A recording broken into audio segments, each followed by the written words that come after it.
contest that you call a beauty pageant, that there are a panel of judges who decides the winner. It is my privilege to introduce to you tonight's panel judges. First up, we have a Starfleet officer. Here, here. But who else who would be more qualified to judge our contestants on military intelligence and espionage than a Starfleet officer, ladies and gentlemen, Mr. Jerry Roberts.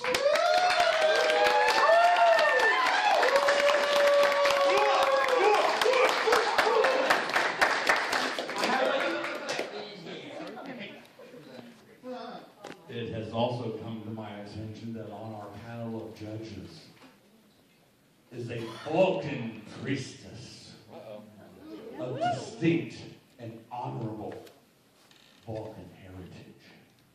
Who better to judge our contestants on beauty and womanhood than a Vulcan priestess? Ladies and gentlemen, please welcome Miss Arlene Martell.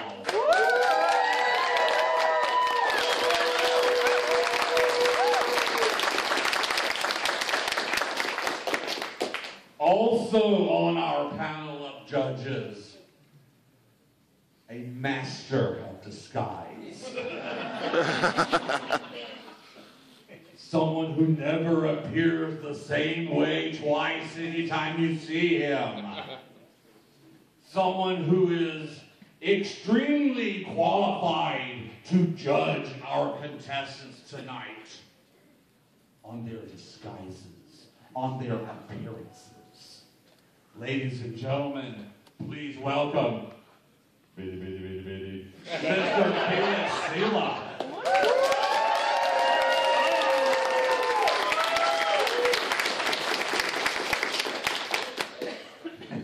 And dragging up the rear. Someone that I've been informed by the Klingon intelligence agency has written many lies about the Klingon Empire. Lies and deceit. This man has written so much trash about the Klingon Empire. Who better to judge our contestants on the mythology he calls history? Ladies and gentlemen, Mr. Keith DeCanto.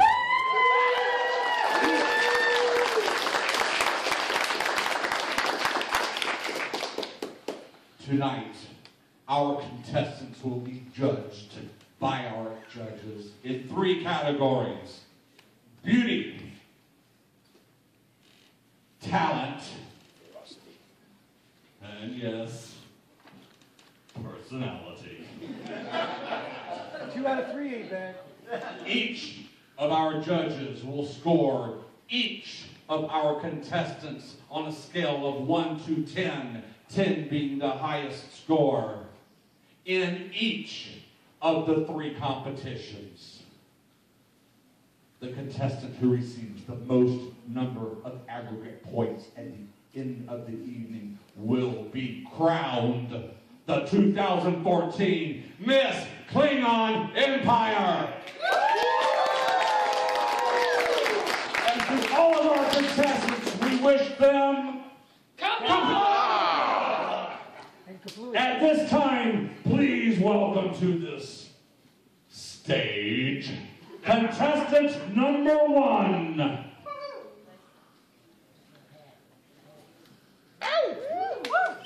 Contestant number 1 is Mana. Mana is the executive officer at the Lorsis Docks, where she manages the construction and repairs of the Klingon fleet.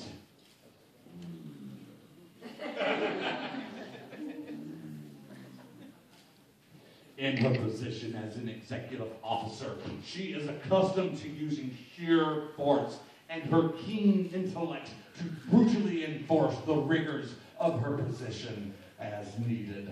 I think I like her already. In her spare time, she likes to sharpen her warrior's edge by training with the backlet, long walks on a sunset beach, and helping the underprivileged orphan children of alien servitude races find work in many of the dockside factories under her supervision. Their little hands and tentacles can clean those hard-to-get spots. Since Mana's last appearance in the Miss Klingon Empire beauty pageant, she has been recognized for her natural ability to manipulate various alien species for the benefit of the Klingon Empire. The High Council has now made her an ambassador to the hot spots, determined unique to her talents. She has been asked to retire from further battle of competition due to her intimidating style in killing her last two opponents. Hobbies include looking for a real Klingon man that can handle the torture, loves the smell of disruptor fire in the morning, the first taste of a fresh kill, hunting feral Ferengi, and training dragons. Ladies and gentlemen, contestant number 1, Mana!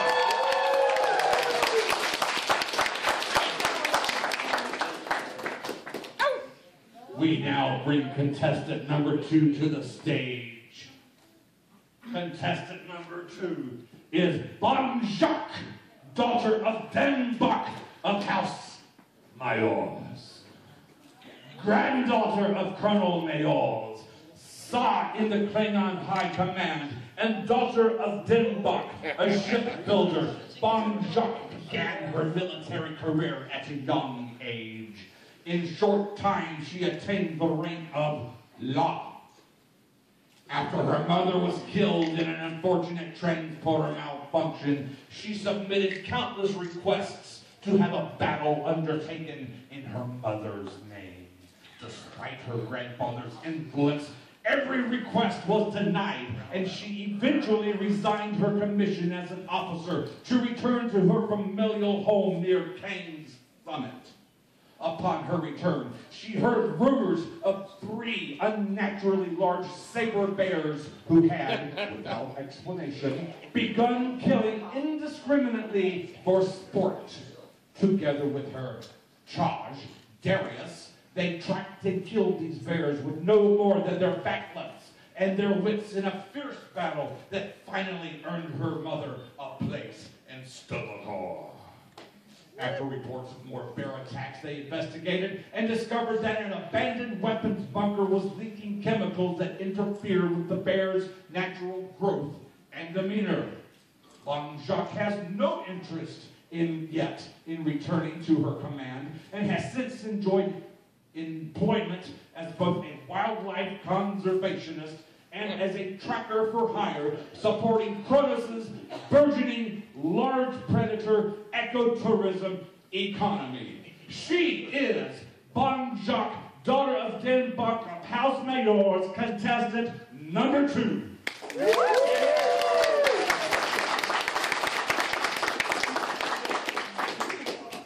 Contestant number 3, Lieutenant Cry Ty Devnoff. Lieutenant Craig Ty Devnoff. My apologies. While it is true that a Klingon would rather die in a glorious battle than any other way, one such Klingon believes in this more than most. She is Craig, a warrior who wants all her brethren to live until their glorious death might be obtained.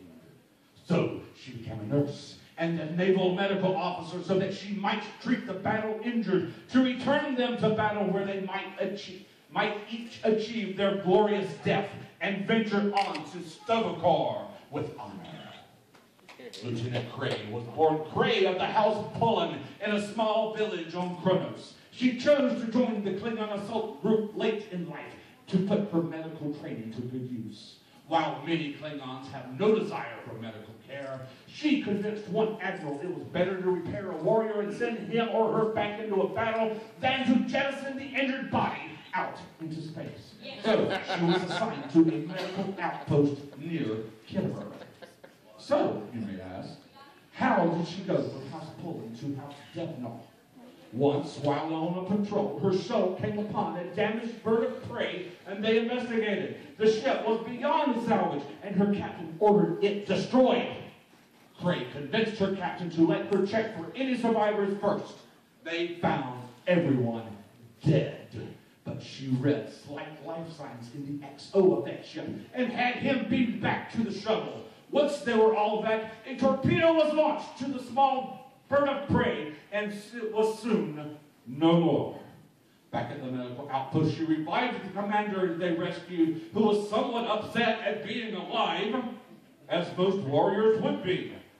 Once back at his full health, he became familiar with the facts his mate died on that bird of prey, and took Cray as his permakai and brought her into House Devno. Today, that commander is a captain in the Klingon assault group, and the story continues. Contestant number 3, Lieutenant Cray of Ty Devno.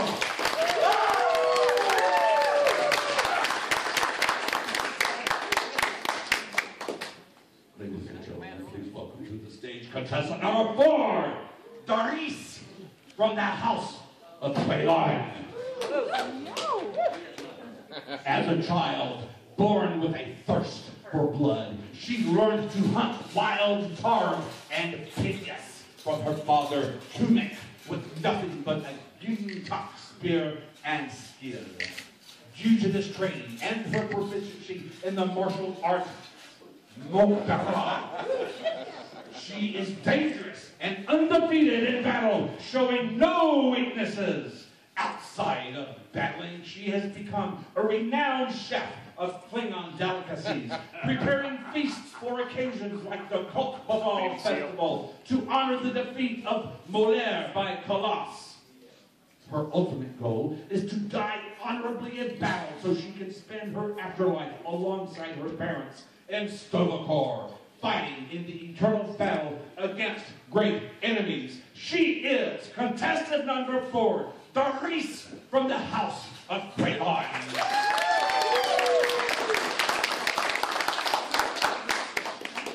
And finally, contestant number 5, Delira Zadali.